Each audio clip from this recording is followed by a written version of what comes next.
Halo adik-adik smart, Assalamualaikum warahmatullahi wabarakatuh. Selamat pagi.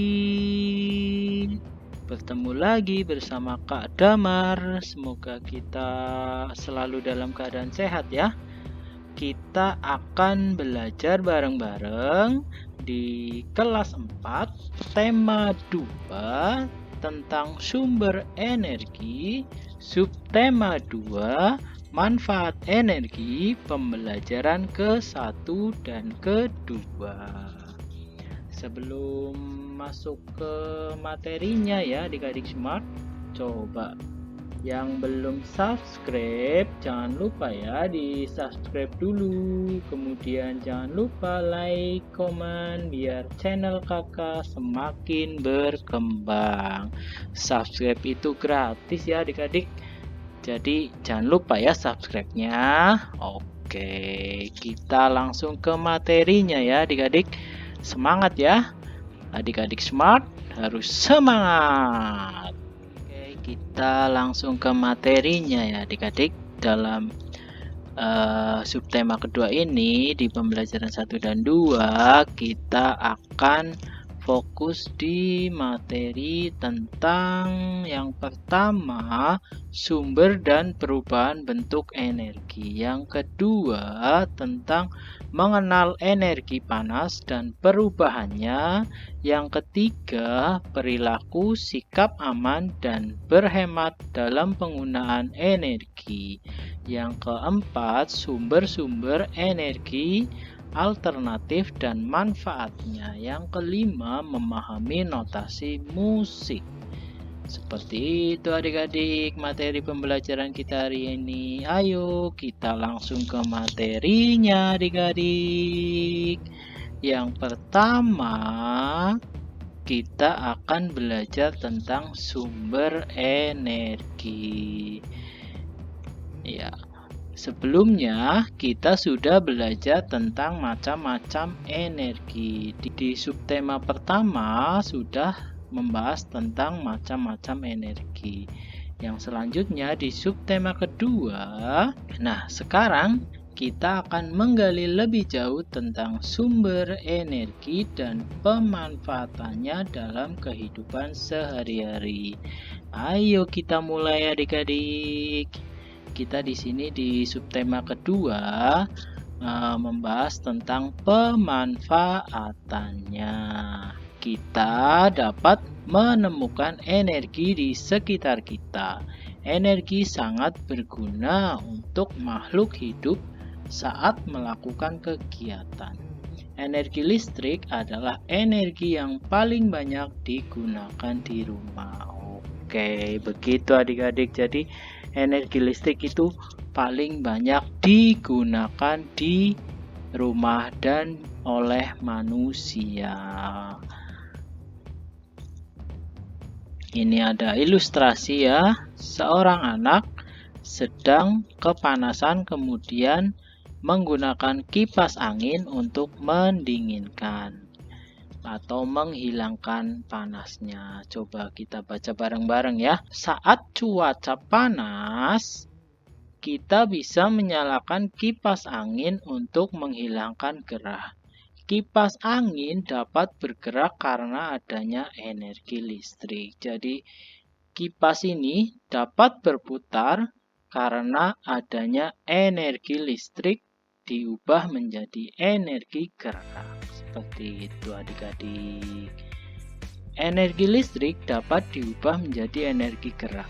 Jadi energi dapat dimanfaatkan dalam kehidupan sehari-hari, tetapi pemanfaatannya harus dilakukan secara bijaksana. Seperti itu adik-adik. Jadi walaupun sumber energi dapat dimanfaatkan oleh manusia, tetapi harus secara bijaksana. Jadi kita memanfaatkan energi listrik harus sesuai kebutuhan. Seperti itu adik-adik, jangan berlebihan. Jadi kalian juga ya, kalau menggunakan listrik harus digunakan sesuai kebutuhan. Nih, selanjutnya manfaat listrik dalam kehidupan ini. Salah satu sifat energi adalah dapat berubah bentuk. Dengan demikian, energi listrik banyak digunakan karena dapat diubah menjadi bentuk energi lain. Energi listrik dapat diubah menjadi energi cahaya, panas, gerak, dan bunyi. Berikut beberapa bentuk perubahan energi listrik. Ini ada beberapa contoh perubahan energi listrik yang biasa kita gunakan dalam kehidupan sehari-hari. Yang pertama, energi listrik menjadi energi panas. Ini contohnya ya, ada setrika, oven, penanak nasi, solder, dan lain-lain. Pasti adik-adik tahu ya, selain contoh yang kakak sebutkan ya. Yang kedua, ada energi listrik menjadi energi kimia. Contohnya, ada charger batu baterai, pengisian aki, dan lain sebagainya. Selain itu juga mungkin yang sering kita pakai ya, ada HP, itu juga contoh perubahan energi listrik menjadi kimia. Yang ketiga, energi listrik menjadi energi gerak. Contohnya ada tadi ya, sudah kita ilustrasikan ya, ada kipas. Kemudian selain kipas ada mesin cuci, mixer, blender. Yang keempat, energi listrik menjadi energi cahaya. Contohnya lampu. Kalau nggak ada lampu, tiap malam gelap ya. Energi listrik sangat-sangat berguna bagi kehidupan manusia. Selanjutnya, tadi kita sudah melihat ilustrasi tentang orang menggunakan kipas. Kipas angin menggunakan energi listrik, tetapi jika ingin lebih berhemat, bisa juga kipas dibuat dari kertas ya. Nih, kamu dapat mencari alternatif yang kreatif untuk mengurangi rasa gerah di badan kita. Tadi kan ada anak-anak ya mengurangi rasa gerahnya dengan kipas angin ya. Selain kipas juga bisa digunakan kipas dari kertas. Kita bisa berkreasi membuat kipas dari kertas untuk menghemat energi. Cara membuat kipas dari kertas sebagai berikut. Ini ada caranya ya, ini contoh kipasnya ya adik-adik. Ini yang kakak tunjukkan ya. Kemudian ini ada cara membuat kipas dari kertas ya. Ini ada contoh gambarnya, kemudian ini ada langkah-langkahnya. Yang pertama, langkahnya siapkan kertas berbentuk persegi segala ukuran. Jadi disiapkan kertasnya dulu ya sebelum membuat. Kemudian ambillah lem kertas. Ya, yang ketiga, lipat kertas pada satu bagian ujung sekitar 2 cm. Jadi semua kertas dilipat ya. Keempat, balikkan kertas dan lipat lagi ke arah yang berbeda. Lakukan hal yang sama sampai seluruh bagian kertas terlipat. Yang kelima, lipat lagi lipatan kertas menjadi 2 bagian yang sama besar. Yang keenam, lem di sisi kertas yang saling berhadapan. Dan langkah yang terakhir, kipas siap dipakai. Seperti itu adik-adik, pasti bisa ya membuatnya ya. Udah kelas 4 pasti adik-adik bisa. Selanjutnya, sumber daya alam Indonesia ya. Sumber daya alam Indonesia itu sangat-sangat melimpah ya.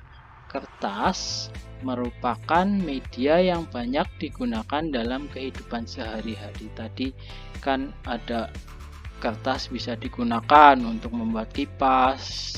Selain membuat kipas juga untuk menulis pasti menggunakan kertas. Contohnya untuk menulis, menggambar, ya, dan lain-lain ya. Ini ada contohnya ya.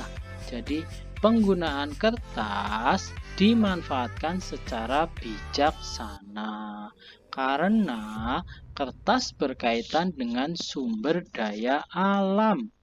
Bahan baku utama kertas ya itu adalah kayu. Jadi kita itu kalau memakai kertas, menggunakan kertas itu bahan bakunya ternyata kayu ya adik-adik.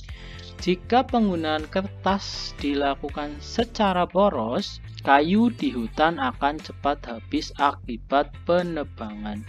Hutan yang gundul dapat membahayakan kehidupan manusia dan makhluk hidup lain yang tinggal di dalam hutan. Jadi pemanfaatan kertas juga harus bijaksana ya.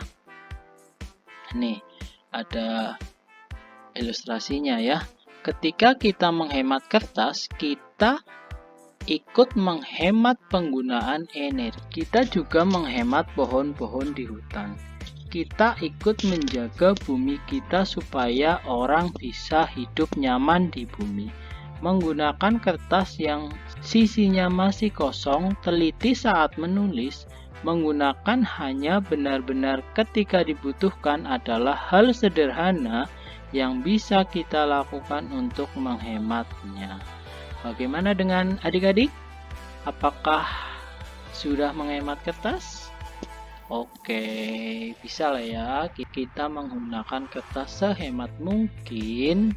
Jadi kalau menggunakan kertas, kalau misal menulis, kalau sisinya masih kosong, digunakan. Jangan sampai kosong seperti itu adik-adik. Jelas ya? Oke, semangat ya, masih semangat pasti, materinya asik ya. Oke, selanjutnya ya, Indonesia memiliki sumber daya alam yang bermanfaat untuk kesehatan tubuh. Selain kertas, ada juga sumber daya alam yang dimanfaatkan oleh manusia. Ini ada contohnya ya. Ada pala, lada, kemiri, ketumbar, jinten, kapulaga, kayu manis, temulawak, jahe, kunyit, bawang putih, kencur, dan cengkeh. Ya, ini contoh sumber daya alam yang jumlahnya berlimpah. Ini contohnya ya. Banyak masyarakat memanfaatkan tanaman tersebut dalam kehidupan sehari-hari. Ini ada contohnya ya, ada kunyit ya. Minuman kunyit ini merupakan contoh pemanfaatan sumber daya alam di Indonesia ini. Minuman kunyit asam merupakan minuman yang banyak diminum oleh penduduk Indonesia. Selain menyegarkan, minuman ini pun dipercaya memiliki manfaat bagi tubuh. Awalnya, minuman ini banyak dinikmati oleh penduduk di Jawa.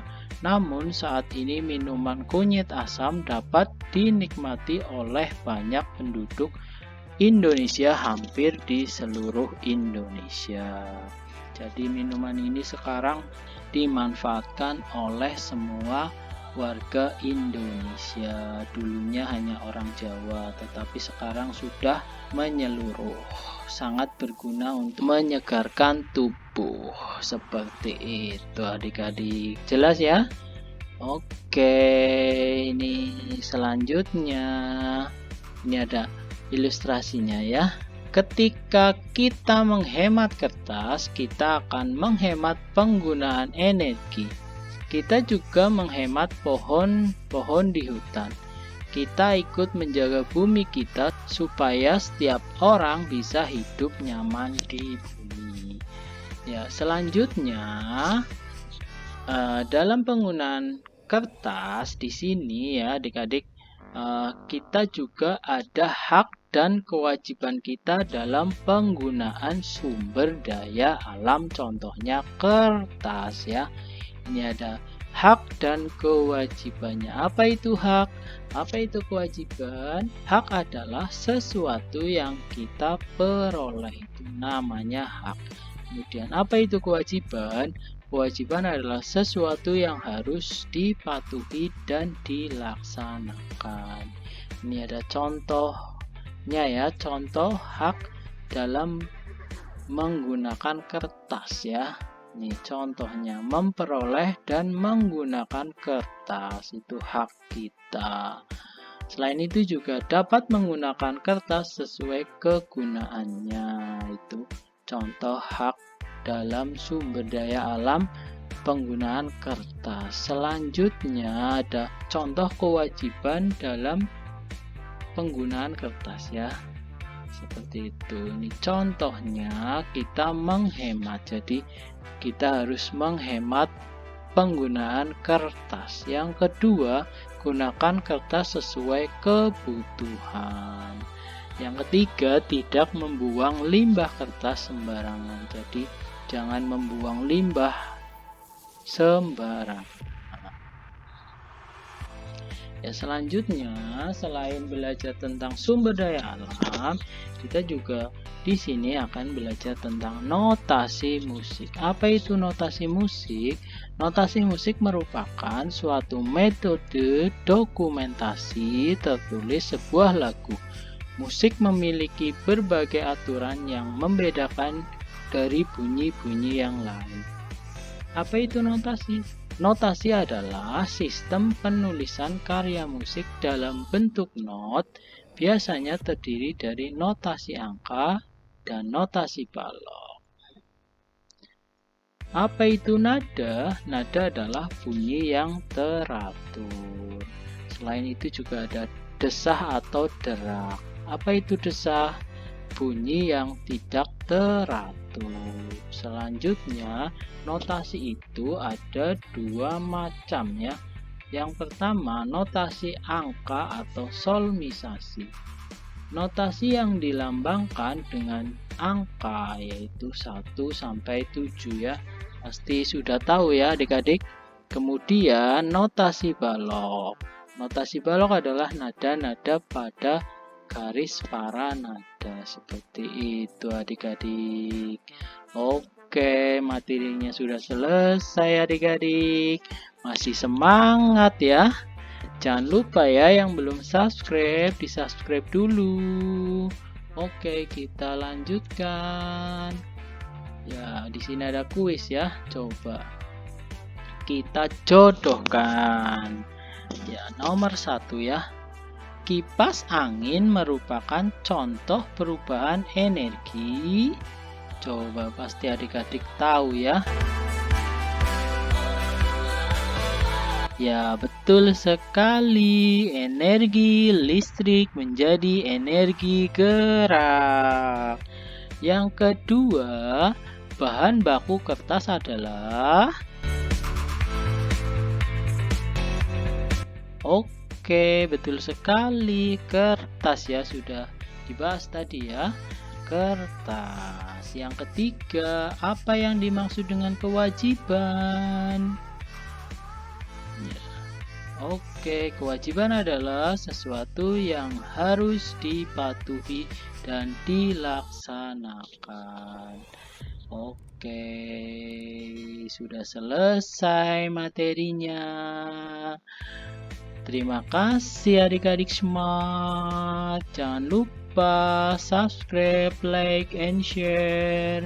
Semoga channel kakak semakin berkembang ya. Terima kasih. Semoga bermanfaat. Sekian. Wassalamualaikum warahmatullahi wabarakatuh.